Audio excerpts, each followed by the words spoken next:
You are live as of right now.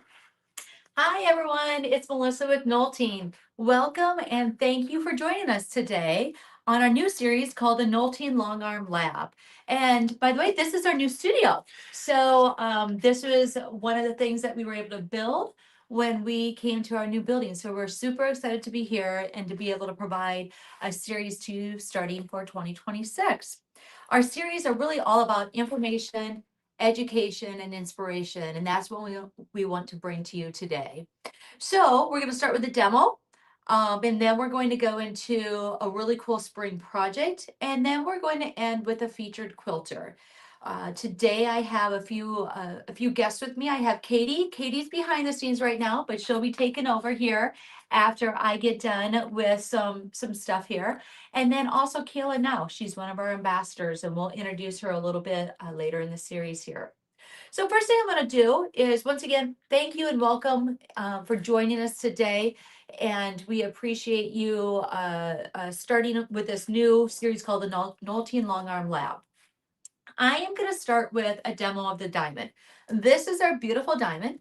We actually came out with this machine in 2022. It's our first electronics that we started here internally at Nolting called the True Series. The True Series makes up three different main exclusive features that Nolting has. It has true lighting that I'm going to show you today. It's called True Color Lighting. We have another one called True Sense reactive lighting, and then the True Precision stitching. So I'm going to walk around to the front here, Katie, and demonstrate a couple of the features. And the reason why I'm doing the demonstration on the diamond today is because our project is going to be done on the diamond. So I want to show you a few things that Kayla is going to be using as she demonstrates this project. Here is on our diamond, we actually have a 7-inch touchscreen. If you're wondering what this screen is over here, this is actually for the automation. This is called the Quilt Imagine that can be put on any of the Nolting machines, depending on actually, I should not say any of the Nolting machines. It depends on which machine it is, but all our new series, our new electronics, you can put the Quilt Imagine on here. The diamond, you actually have a bracket on the side, and then your tablet comes here. The nice thing about our automation systems, you can actually remove the tablet. So it's easy to remove it when you go to do training or you want to put your quilt together using like a quilt CAD or a pattern CAD, and you want to be sitting on your couch at a nice comfy spot. You can actually do that and take that tablet off your machine.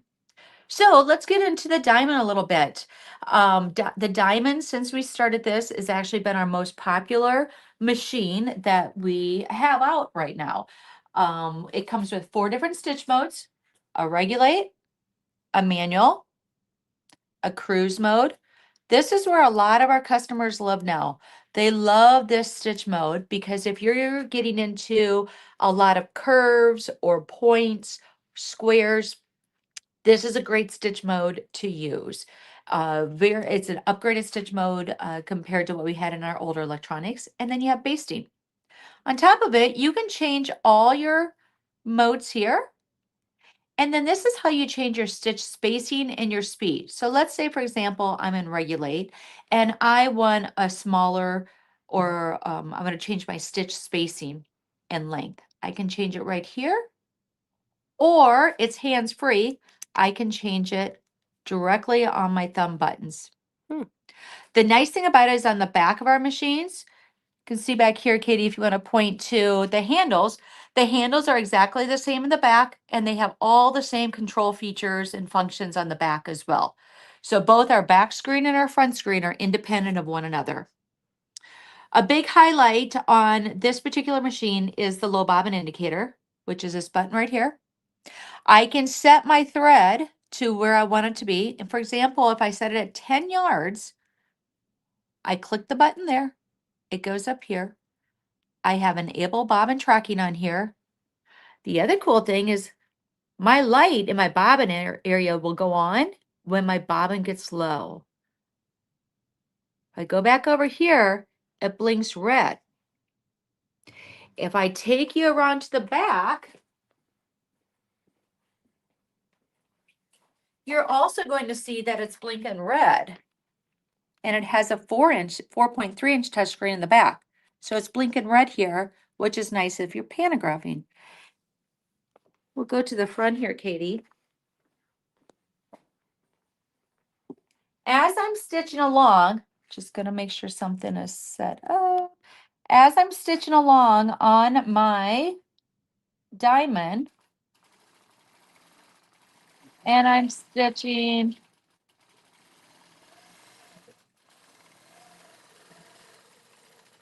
what do you see right now? You see a blue light that's blinking here. It's blinking through my throat, and it's actually blinking on my pantograph area. This is a very nice feature if you're using automation or if you're pantographing. If you're using automation, you're in your room, you're quilting away, maybe you're making a top, maybe you have quilting as a business, you're doing some business things. You can now see in the corner of your eye that you need to go and attend to your machine. We are the only ones, this is an exclusive feature for a Nolting diamond machine because we have a patent on this, which means no one else can have that. I'm going to just trick it back. The other thing that this is a very popular, you get underneath here, Katie, there is a light. This is great if you're trying to work in your bobbin area, oiling it when you're first starting out, trying to make sure that you get your bobbin correct. If you're working on your machine from the top, and you're trying to maybe get a thread out, you no longer have to put a camera on your head or a light on your head to look underneath there. You can actually turn your light on or off right here. The other thing, we have a couple more big items, resting needle up or down. Very important if you're going to do ruler work, and you will be able to see that when Kayla demonstrates today. We have a measuring tool that's directly on our machine. So X, Y diagonal, you can use this as a measuring tool. As you can see, I'm measuring there. It actually can be used as a diagnostic tool as well for your encoders. Lighting wise, this is where we come into very unique on our Nolting diamond. Our True Sense lighting, our True Color lighting is our color temperature right here.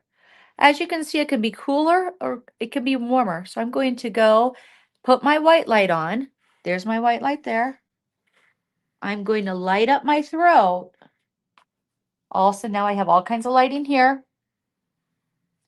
Now if I'm going to change my color, I'm very blue right here. As I use my dimmer, it becomes much warmer.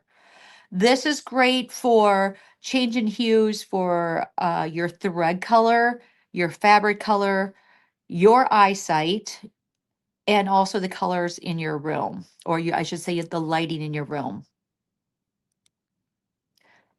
There's also rear intensity for pantographing, and there's a built-in black light. So this is perfect to use if you're using white and white or any kind of thread that might be maybe more of a neon color type thread. This is a great function to have. I'm gonna put all our lighting back on here. The other thing in our True Sense reactive lighting, we have a thread break. So if the thread breaks, it actually blinks purple throughout the machine. This is another great feature if you're a pantographer. You're quilting away in the back of your frame and your thread breaks. You might do a whole row before you realize your thread broke. Well, now your machine will indicate to you and tell you, hey, you need to look up, there's something wrong with your machine. A couple of the other things that are very unique to us as well, you can change your display brightness. You can change your theme. It's a reminder, there's some shortcuts actually on here. Built-in project counters. Maintenance, it'll tell you when you should actually oil your machine. And there's factory recalibration and maintenance directly on here. So from a customer service perspective, no matter where you're at in the world, we now can do a lot of things with getting into any kind of diagnostics and see what's going on with your machine. So those are a few, oh, one last thing, handles. Handles go all different directions. So from an ergonomically correct, if you want, your wrists start getting tired as you're quilting along, maybe you're free motioning, you're using ruler work, you might be starting to get arthritis in your hands. You can change these for whatever is more comfortable to you. We want to go around to the back real quick, Katie. Same way with our back, and we have our back screen back here, and all our machines come with channel locks as well on the commercial frame. So those are a few features on the diamond that I wanted to share with you today. Another thing that I just want to share with you is, why Nolting? Why, as you're looking for long arms, why you might decide that you want to go with Nolting. One, we started the industry 50 some years ago. So from a knowledge perspective, we have a lot of knowledge. We build the machines right here in Iowa. So they're very reliable. They're robust machines. They're high quality. They're made out of aluminum, so they are lighter machines. We build the whole machine here. And if you did not watch our last video, we actually took we took you through our factory so you can see the different processes that we use here. And we build all the electronics here. So we're very unique compared to, we're a very unique company, I should say, on how we build our machines. We also have custom colors. So a lot of custom stuff. We have exclusive features that I just shared with you on the diamond. And then our customer service and our support, it's coming from the people that actually build your machine. So from a knowledge perspective, we have a lot of people here that are willing to help you, as well as our ambassadors and our dealers. So that's a little bit about Nolting if you're looking to see who we are as a company. I wanted to end my demo with, this is our last week for 2025 pricing. So if you're interested in a machine, maybe you're not sure what you want for a machine, we are doing $1,000 down, and that'll hold the 2025 pricing until you decide what you want. It's refundable. So if you decided in a couple weeks that you're not ready, we completely understand. But if you're really interested in a long arm, you can give us a call at 319-378-0999, or you can call your local dealer and ambassador, which we have them all over the United States and the world. They're on our website, or you can submit to info@nolting.com, and one of us will get back to you right away. The other thing is, if you are ready to go forward, we actually have 0% for 48 months going on through January 30th as well. So you have a couple different specials that we have going on this month. If you want to hold the pricing, $1,000 down, we'll figure out what you want in a couple weeks, or you can do the 0% financing. We'd love to have you get into a Nolting. With that, I want to introduce Kayla. Kayla now is our ambassador in Ohio. She is an amazing quilter. She had a quilt in the Houston Quilt Show last year. It's beautiful. And Kayla came up with a spring project for us. And so Kayla's going to do her spring project. She's going to be on here for Q&A. And then Katie has a few things to say, and we'll end with our featured quilter for the day. Perfect. Hang tight. It is almost Valentine's Day, and it is the perfect time to make a Valentine's Day wall hanging. So instead of doing something, really in your face, bright pink, which is not really my style, I'm thinking maybe I will do a mason jar. I've got a half-gallon jar, and make it holding a bouquet of flowers and hearts. And instead of saying ball, it'll say love. So I traced my half-gallon jar, and then I transferred that over onto parchment paper. And I wrote the word love, and now we are ready to turn this into a wall hanging. So I already have my fabric prepared. So you do need parchment paper. It is easier to work with, and freezer paper will have the double-sided fusible stick to it permanently, so don't use that. I have an iron, my double-sided fusible, I buy it by the bolt. That's all that's left on my bolt, but I do buy it by the bolt. It is the Pelon Light Easy Steam 2. And so with this, there's other brands out there too, but with this double-sided fusible, when you pull the paper back, the fusible is actually sticky on the back side, so that helps to position and reposition your applique pieces exactly how you want them. Now that I have my pattern drawn, and actually I'm going to go ahead and take a picture of this, that way you can print it off at home. There'll be a link somewhere to my website and I'll have it listed for free. You will print it off onto a piece of paper, put it underneath of your parchment paper, trace out what you need to trace. So I'm just going to go ahead and trace. So I'm just using a plain off-white fabric for my backing. Tweezers are really helpful. These scissors that I like to use are non-stick scissors, so it really helps to keep the double-sided fusible from sticking to it. So I'm going to go ahead and rough cut out my mason jar, ball jar, whatever you want to call it. Okay, that's noisy. So just going to stick parchment paper onto there to get my pattern, and then all of my extra sticky fabric will go right back onto that backing. So I'm going to go ahead and rough cut, pull that off, and stick this back down to my backing.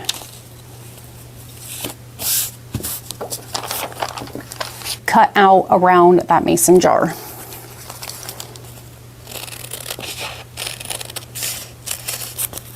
And when I drew the jar / traced the jar, I did have some bumps, and I kept those bumps on around the top of the jar, and I'm going to straighten up my lines.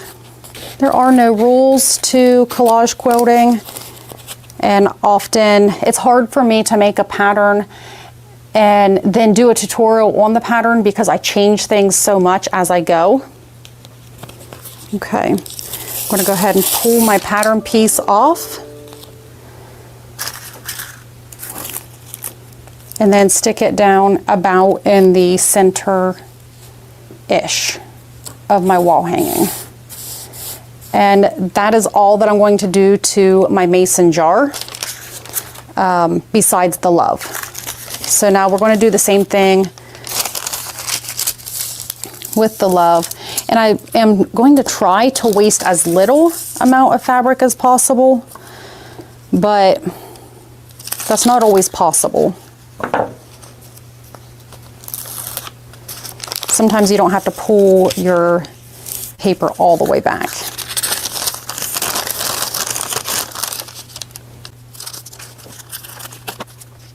And then I'll put that piece out of the way. Now this is going to be kind of fiddly to cut, so I'll probably end up speeding this up. You know what I did is I put that one backwards, so I'm just going to flip it over. Otherwise my love is going to be backwards, like this. And I'll cut a new one of these out. So like that's the hardest part with working with the parchment paper, is making sure that you have the piece the right way around.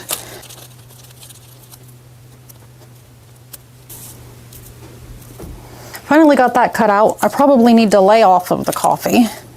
Get all my little scraps thrown on the floor and out of the way. Let me bring you in close. Okay, so removing that paper and getting this stuck down, we're going to be really careful so it doesn't stick back onto itself. I've got that kind of centered where I want it.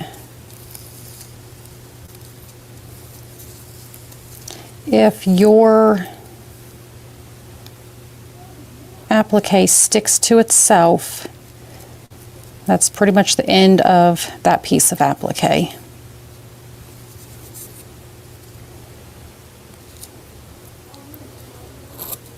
To get the paper off, you literally just score it with a pen or really sharp tweezers and pull it off.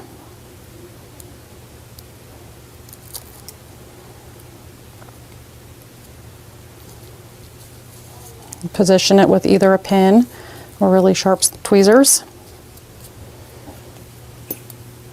That's just a fuzzy. Okay. And then there is our mason jar. Okay, hopefully I wasn't in the way for too much of that.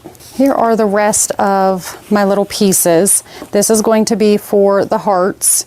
And then I'm just going to cut out flowers because I like this color scheme. I think it goes really well. So I'm just going to cut out individual flowers. Plus the background really blends into my other background. Just going to get it close and call it good. Okay, I'll be back whenever I cut out about a dozen flowers. So I've got the flowers cut out, and now I'm going to go ahead and cut out some hearts. I want them about the same size as those flowers. So I'm just going to go fold that in half and then just cut them like we did in school.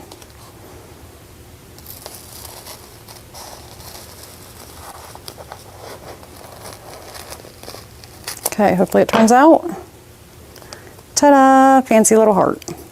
Okay, so I'm going to cut out some of those, and then all we have left is the stems. For the stems, I'm going to need stems all different sizes, and this actually is showing up a little bit more blue on camera.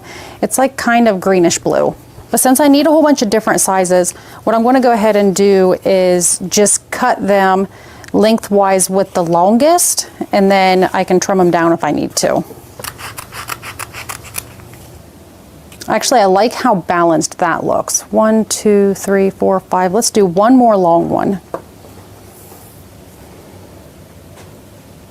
And these are all going to go behind, so it's almost like the ball jar is like painted, because I don't want a whole bunch of different lines going nowhere, if that makes sense. Where there's no glue, and then we can start placing some of these down, and they are movable. Nothing is permanent until it is steamed and set. Okay, I want to keep playing around with that until I'm ready to attach them all down.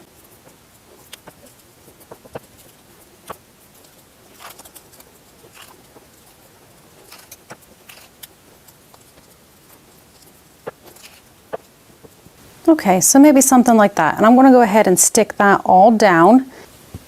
Okay, so all of my pieces are stuck down. And the last thing that I have to do, which is kind of what I've done this whole time, is I need to tuck all of these ends underneath of the ball jar. So in order to get something moved around and tucked, all you have to do is take your tiny tweezers and just kind of start moving some things around. I really like these sharp, pointy tweezers for this. It's easier to get underneath of things, and I'd say that, and then I can't get underneath of this one, and to move things around just how you need them to. Okay, so it looks great, it looks fine. I want to go ahead and make a little bow to tie around the top of the jar. I think that'd be kind of cute. Or it might not turn out, and then we just won't have a bow. I want the bow to be off to the side just a little bit. I do find that if things are not working out exactly how I envisioned them, that I do change. I change things as I go, and I don't really worry how perfect things are, because I just kind of do it all for fun. I think that where all of those come together, like I realize that it's getting kind of thick right there, but I do need something to kind of cover up all of those joints. So I'll just make a rectangle shape just to cover everything up where it comes together. So I think that that is ready to permanently fuse, and then we'll load it onto the long arm. So it has all been pressed and permanently fused, and I think I'm going to start working on the background first. And my plan is to do like shadow or ghost quilting. I don't want to say like feathers, but it'll look more like ferns down into the jar, and that'll be like the ghost quilting, and then the rest will be ruler quilting around. So a lot of the times people will start at the bottom, go up, make their spine, and then go back down and then start quilting the filler. I like to start at the top, give it a couple lock stitches, and then I will go down towards the bottom and then fill in.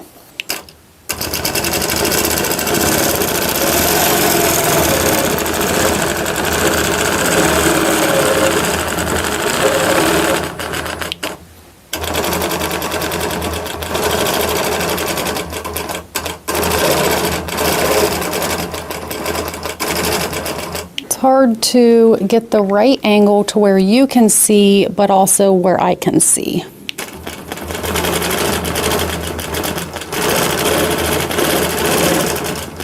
Plan is to make it kind of leafy ferns. Free motion quilting is one of those things that people build up in their heads as this mysterious high skill thing that you're either good at or you're not. And honestly, that mindset is what makes it harder than it needs to be.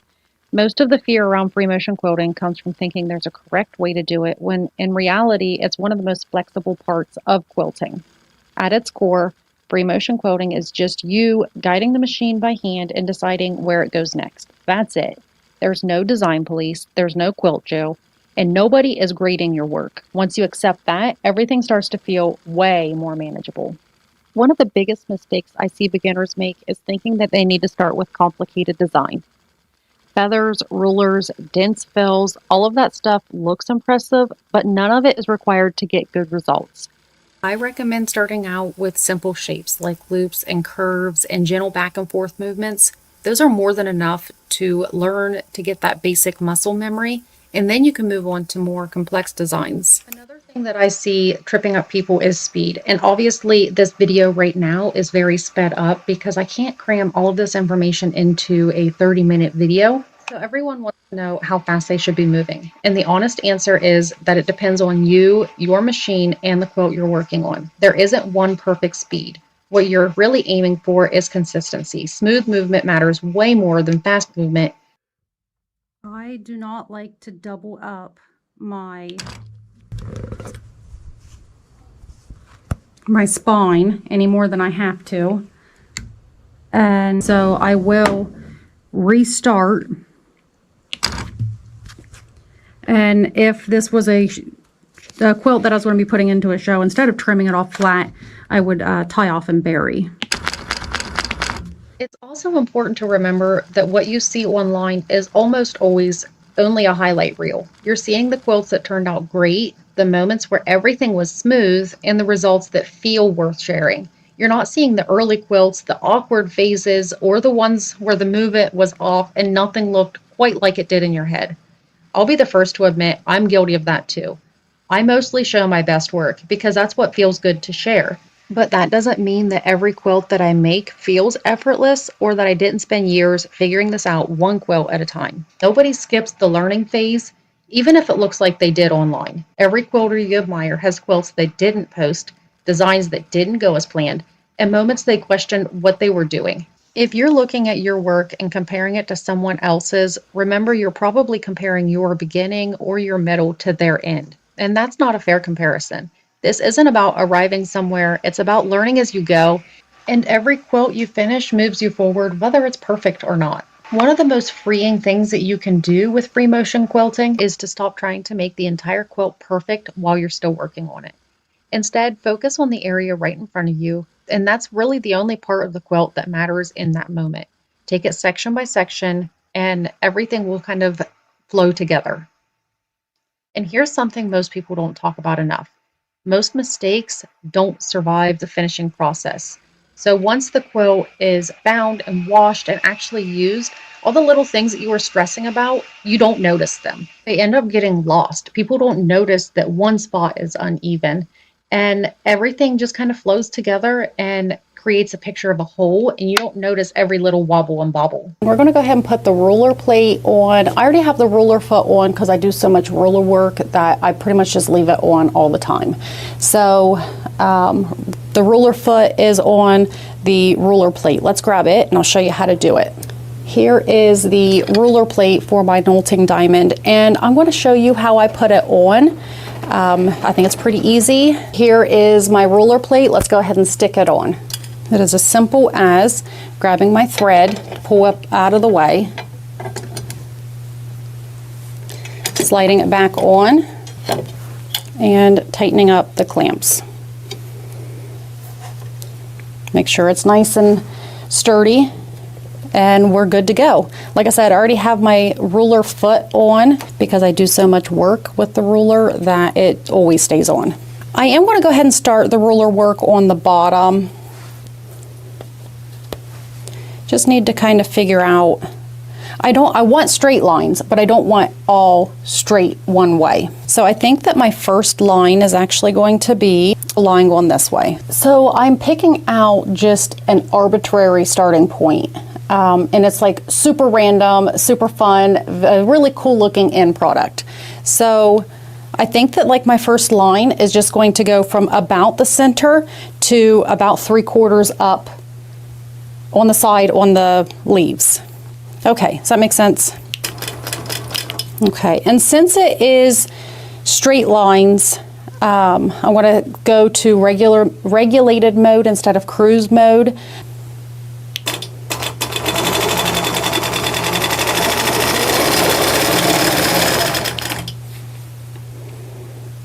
And I'm just going to eyeball it, make my line as straight as possible, but also I'm not going to stress about it too much.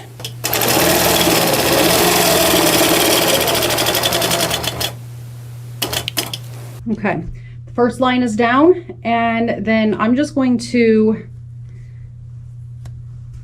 make a couple more lines along with that line. So I will follow my leaf over until I'm as far away as I want to be.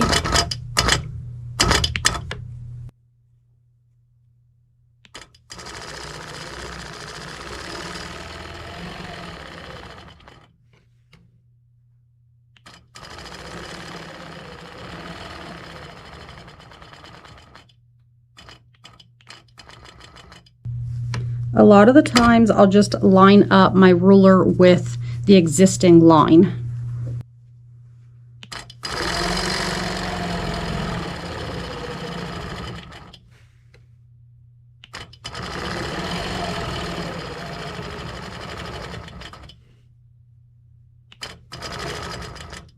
Okay.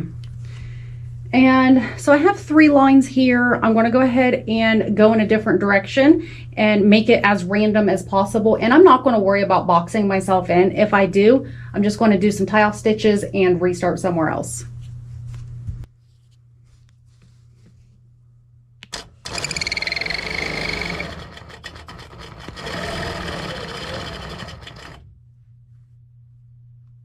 That noise is often that your ruler needs cleaned off, or your ruler foot needs cleaned off, or that you're pushing too hard.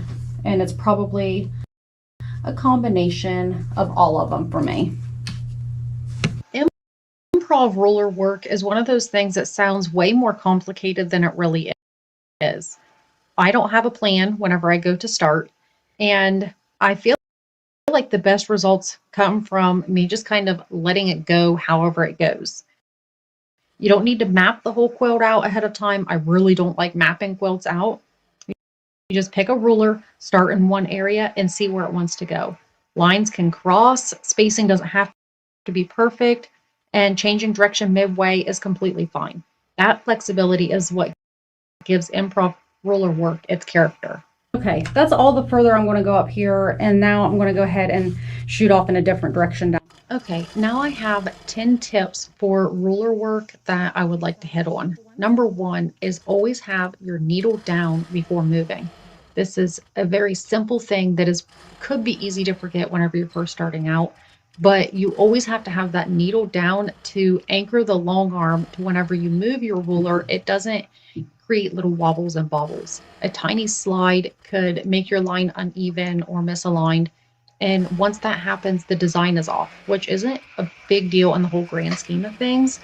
The second tip is to have your quilt loaded flat, have it loaded correctly. So if you have wrinkles or folds or uneven tension, it can create issues with any quilt, not just with ruler work. So I noticed that with these collage quilts, especially, if you're not really diligent in moving around and having everything basted, you will have a lot of dense quilting that pulls the quilt into the center or into wherever you're quilting. And that can make things look kind of weird if you don't move things around or move your quilting around to keep everything even as you go. It is also important to have a steady, firm grip on the ruler, but don't like push it down. I have a bad habit of doing this. So whenever you are pushing too hard, then it makes the long arm hard to move, and then it creates that really annoying squeaking noise that I'm sure that you heard earlier. The fourth tip that I have is to use your whole arm. Sometimes I find that I will end up moving pretty much only my wrist or, not keeping everything flowing. So if you move your shoulders and your arms with the machine, it does make things more smooth and more consistent. Tip number 5 is to start simple. I recommend starting with just straight lines with ruler work. And once you get the straight lines down, then you can move on to other shapes. But I feel that the straight lines will teach you how to move the long arm next to the ruler, and then the complex shapes can come a little bit later. I think mastering the basics is more important. Even experienced quilters will practice the shapes regularly because it's the foundation for everything more complicated. Number 6 is to slow down. I find myself wanting to move fast because a lot of the videos that you see online are sped up. And in my mind, for some reason, I feel like that's how fast you should be moving with ruler work. The nolting machines can move fast, but if you're moving really, really fast, I noticed that the lines will kind of wobble and the spacing becomes inconsistent. And moving slowly allows you to keep the ruler aligned, maintain even spacing, and produce consistent, professional looking designs.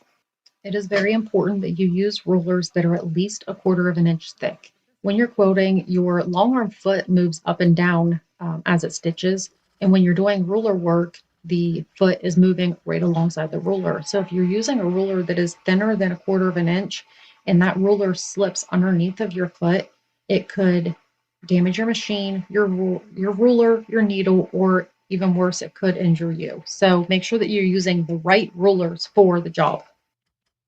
So along with using the correct ruler, tip number 9 is to use the right ruler foot. So the ruler foot is a specialized quilting foot that is designed specifically for using rulers instead of the standard free motion foot. The Nolting version is a heavy-duty round foot that sits about 1/4 of an inch away from the needle and is made to rub directly against the edge of the rulers. Tip number 10, which is arguably the most important tip, is the ruler base plate. So I can't tell you how many times that I've tried doing just a tiny bit of ruler work thinking it'll be fine and ended up with lines all over the place. That tiny throat plate just isn't enough. The ruler wants to slip or tip or slide, and then your hands end up chasing it, and then you end up with just a messy looking line. The base plate gives your ruler a solid, flat surface to sit on. Your hand has somewhere steady to rest, and the ruler doesn't want to dip or wobble while you quilt. And that's really it. A simple piece that makes a huge difference in how your quilting feels. So just pretty much it's the most important part of all ruler work is to make sure that you have your ruler base plate on. Okay, so there is the finished quilt. I have the lights turned so you can see the texture of the quilting, which is my favorite part of the whole thing. The quilt does need blocked, which is getting it wet and laying it out flat and pinning it to something like a styrofoam board. I'm not going to worry about this one. If anything, I'll wash it and just lay it flat to let it dry, but I'm not going to pin it and block it because it's not a show quilt. So there it is in all of its glory. I am very obsessed with this one. I've been wanting to make one like this for quite some time, so I'm glad that I finally did. The pattern is listed for free on my website. If it's just kaylaquilts.com, and then it would be under the products. And I have a lot of free patterns that are like collage quilt patterns on the website. So thanks for joining me. I really had a lot of fun. I hope you had fun too.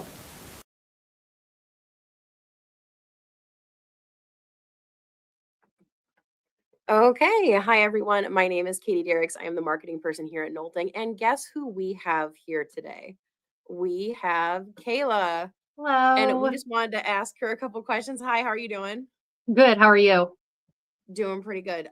I am going to be the first person. I know there's no quilting jail, but I am not a experienced quilter. So if I ask questions that are jail worthy, I know you won't send me there, but I want to open the floor up for any questions anyone may have for Kayla. As they start to come in, I will start.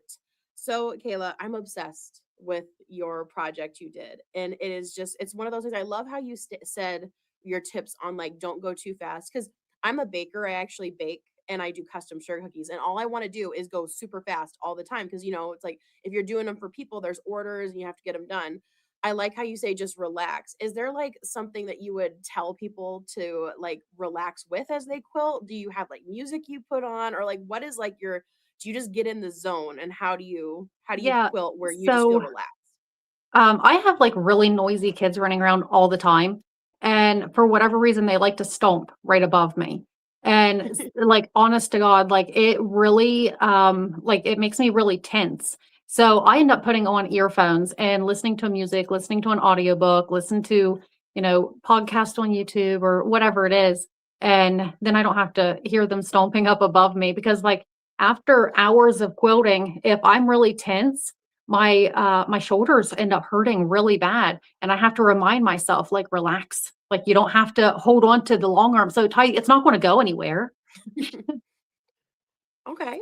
Let me see. I know another question that I had. So I'm like obsessed with our like couching foot. Do you feel like you could then go in? Do you feel like with this design, a couching foot or incorporating yarn anywhere would be Oh useful, or yeah, could add like different embellishments? yeah, that would be awesome. um you could do like hearts in the background, or I guess like if you wanted to trace some of the ferns is what I'm calling them. They're feathers, but I want to call Mhm. them ferns. If you wanted to trace them, or even for the stems, instead of like laying down the tiny pieces of fabric, that would be really neat too. It'd be very cool. One of the things I will ask, since this is like a Valentine's Day project, we are approaching Valentine's Day incredibly quickly. I know you said like be relaxed and be in your own zone, but roughly from someone from on a beginner level, if they want to give a project like this to their loved one for Valentine's Day, roughly how long would you say this project takes? Um, Well, if you're a beginner and like you have to watch things 3 or 4 times like me, it could take a long time. But like there's nothing wrong with just jumping into it and doing it. And if it doesn't work, then like you're just out a little bit of fabric. Like you have to learn by making mistakes, or at least I do. Anyways, I think that a person could probably get it done in less than a week if they're only doing, a few hours here and there. Okay. We do have our first question coming in from Linda. She says she has a Fun Quilter 17 and has considered learning ruler work. She has a table and D and a few rulers, but she was wondering if the hopping foot that came with the machine would work with the rulers. It has to be the ruler foot. Um, I my feet are on my foot's on the machine, so I can't get the two to like compare them. But the regular foot is not as high, and you have not as much surface area. And like, just imagine how bad it would be if your ruler goes over top of that ruler foot and your needle hits it, and that would just be a disaster. So make sure it is the ruler foot with the correct ruler on the ruler base. Okay. That is good to know. See, I always love hearing tips like that. Um, I saw it and I absolutely adore it. Do you have a pop socket you've attached to your rulers, or is that something that was already on your ruler? It is a pop socket, and I actually took it off of my phone to put it onto the ruler, and I still didn't get a new one for my phone. So, yeah. No. Well, with those MagSafe charges, it's hard to keep the pop socket on and actually do the MagSafe charge. But I was curious. I really liked how you had the pop socket, and I wanted to know. So, what I will say as some more questions come in, I will say that in honor of Kayla and everything, we Nolting is doing a 20% off rulers and bases. The code you will see is ruler20. Simply go online. This code will be good until basically Sunday at midnight. So feel free to mull it over and see what you need, but it's a great time to stock up on rulers and anything you may need in that regards. Now let's see, do I have another comment here? Okay. Linda said thank you for that answer. You're Otherwise I welcome. feel like I don't see any more questions rolling in, so I feel like we could wrap it up.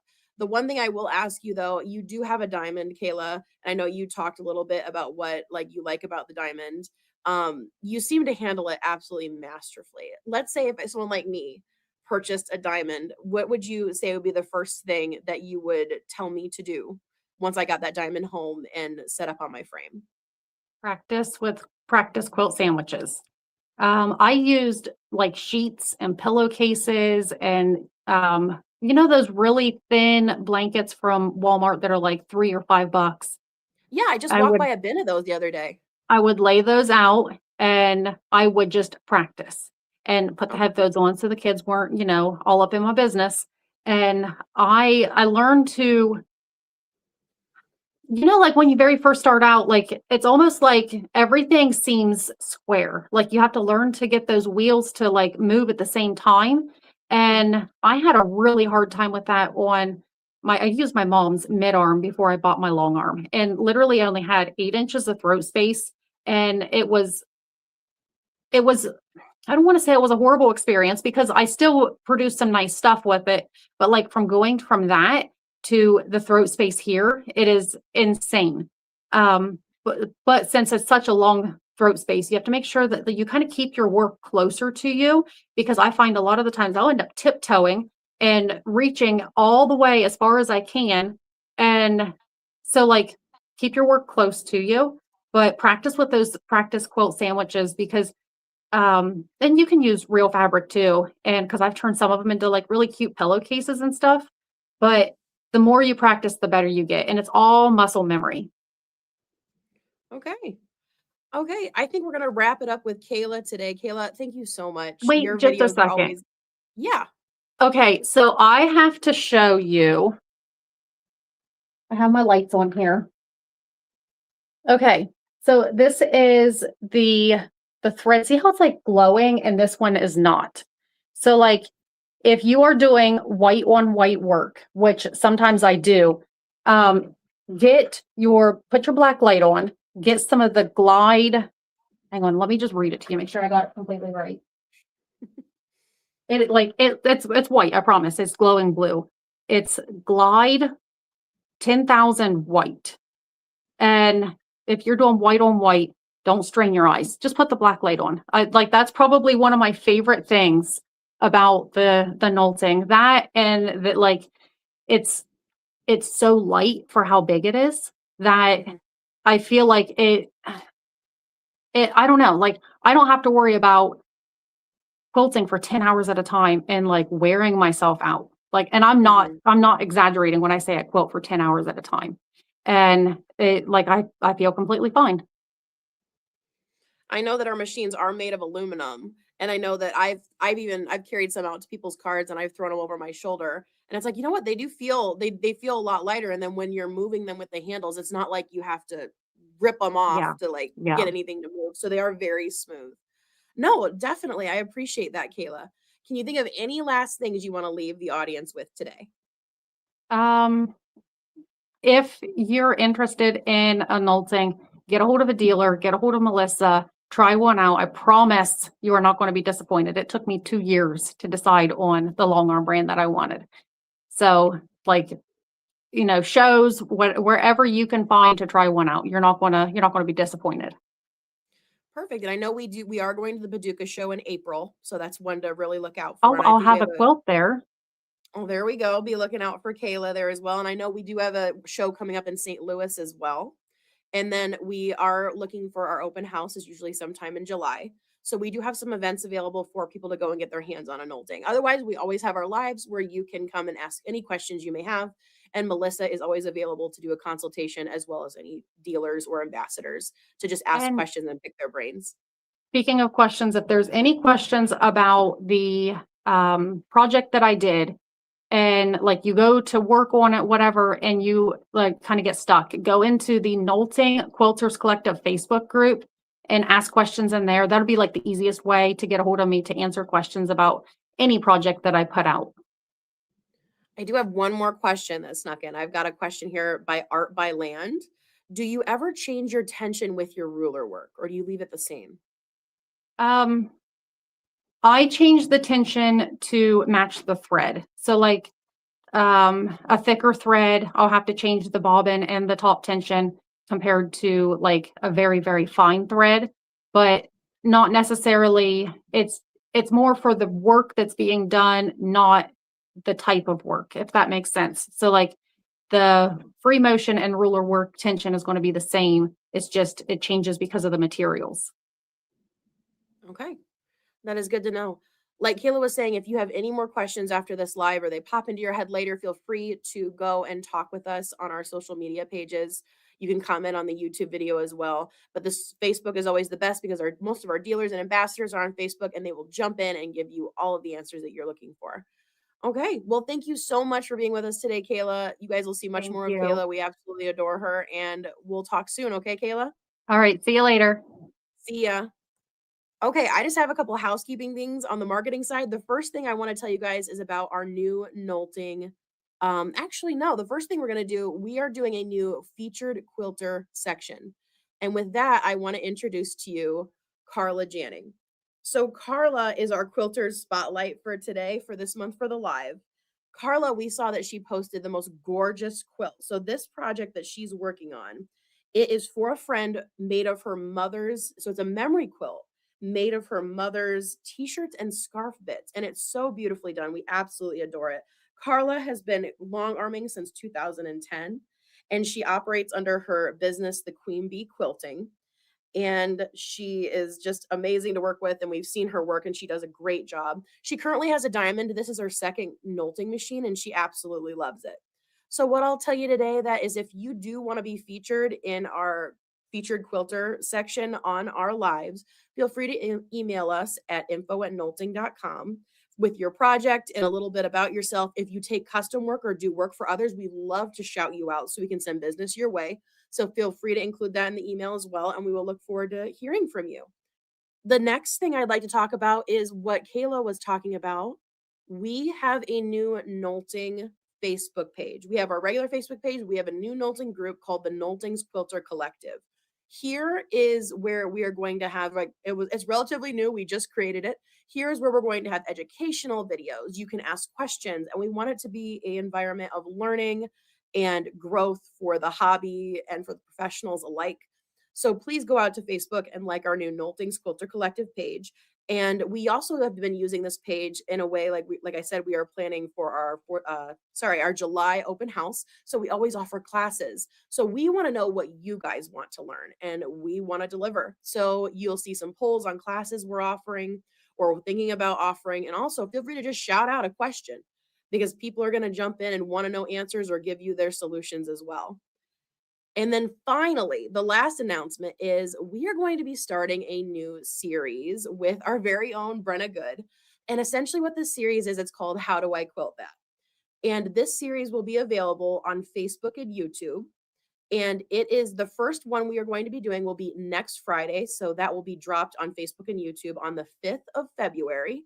And it's our very own Brenna Goode going through how we do charity quilts, how you would do charity quilts, the do's and the don'ts, and basically just walk through the process, common things that beginners miss, tips from a pro. It'll be absolutely great. So feel free to tune into that. We hope to have that posted by between 8 and 9 a.m.